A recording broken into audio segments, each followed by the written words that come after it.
श्री स्वामी समर्थ. नमस्कार मित्रांनो, आजचा आपला व्हिडिओ आहे होळी दहनानंतर घरात घेऊन यायची आहे राख आणि ठेवायची आहे अशा ठिकाणी की घरातील सर्व अडीअडचणी दूर होताना आपल्याला दिसणार आहे. तर मित्रांनो, आज आपण जाणून घेणार आहोत की होळीच्या राखेचे काही चमत्कारिक उपाय आहेत. बहुतेक लोकांना हे उपाय माहिती नाहीयेत, त्याचे फायदे पण माहिती नाहीयेत, तर ते आपण या व्हिडिओतून जाणून घेणार आहोत. प्रत्येक फाल्गुन पौर्णिमेस आपण होळी दहन करतो आणि त्या दिवशी होळी जाळली जाते व त्याची शेवटी राख होते. या राखेचे तंत्रमंत्र शास्त्रात तसेच ज्योतिषशास्त्रामध्ये अनेक उपाय सांगितले आहेत. मानवी जीवनातील अनेक समस्या दूर करण्यासाठी तसेच मुक्ती मिळवण्यासाठी याचे अनेक उपाय केले जातात. तर मित्रांनो, चला तर जाणून घेऊया राखेचे काही उपाय. तर पहिला उपाय असा आहे की आपल्या कुंडलीमध्ये, आपल्या पत्रिकेमध्ये काही ग्रह दोष असतील आणि त्यामुळे सातत्याने तुमच्या जीवनामध्ये काही ना काही अडचणी, संकट येत असतील, तर अशा वेळी होलिका दहनाची राख असेल ती थंड झाल्यानंतर घरी घेऊन यावी. त्यात थोडेसे पाणी मिसळावे आणि हे असे राख मिश्रित पाणी उद्या शिवलिंगावरती चढवायचे आहे. अशी मान्यता आहे की ओम नमः शिवाय या महामंत्राचा जप करत हे जल जी व्यक्ती शिवलिंगावरती अर्पण करते त्या व्यक्तीच्या परिवारामध्ये सुख समृद्धी प्राप्त होत असते.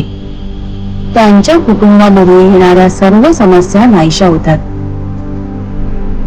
दुसरा उपाय असा आहे की ज्या लोकांच्या डोक्यावर कर्जाचा डोंगर झाला आहे आणि ज्यांना कर्जमुक्त व्हायचं आहे, तर अशा व्यक्तींनी होलिका दहनाच्या रात्री भगवान श्री विष्णूच्या नरसिंह अवताराचे ध्यान करावे. भगवान नरसिंहाची पूजा केल्यावर मोठमोठ्या कर्ज उतरते असं मान्यता आहे. सोबतच आर्थिक लाभ देखील होतात. जर नोकरीमध्ये काही समस्या येत असतील तर अशा वेळी या समस्येतून मुक्ती मिळवण्यासाठी एक साबूत नारळ घ्यायचा आहे. त्याच्यावरील शेवडी काढायची नाही आहे आणि हा जो नारळ आहे तो स्वतःच्या डोक्यावरून 7 वेळा फिरवायचा आहे आणि त्यानंतर आपल्या इष्ट देवतेचे ध्यान करत पेटत्या होळीमध्ये हा नारळ अर्पण करायचा आहे. तुमच्या सर्व नोकरी संबंधातील समस्या दूर होतील.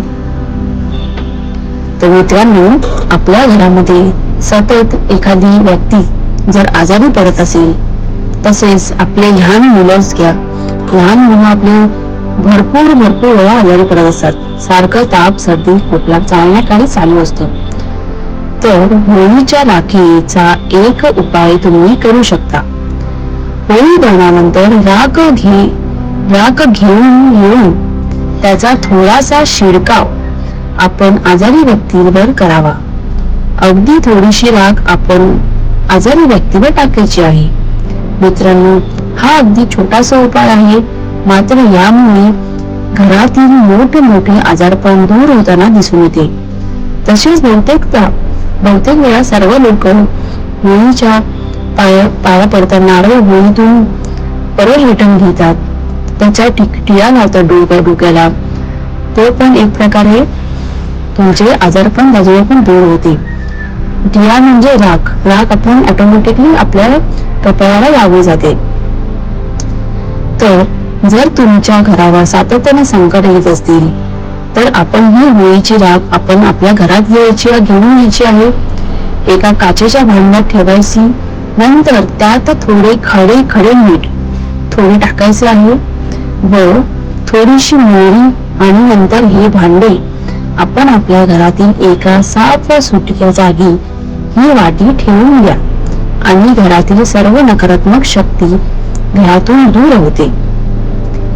तर घरात सुख समृद्धी होऊ लागते. तर मित्रांनो, आपला हा लेख आवडला असेल तर नक्की लाईक आणि शेअर करा आणि असल्यास नवीन लेखांसाठी आपल्या पेजला फॉलो करायला विसरू नका. व्हिडिओ आवडला असल्यास कमेंट करून मला नक्की सांगा. सगळ्यांना होळीच्या ऍडव्हान्स शुभेच्छा. श्री स्वामी समर्थ.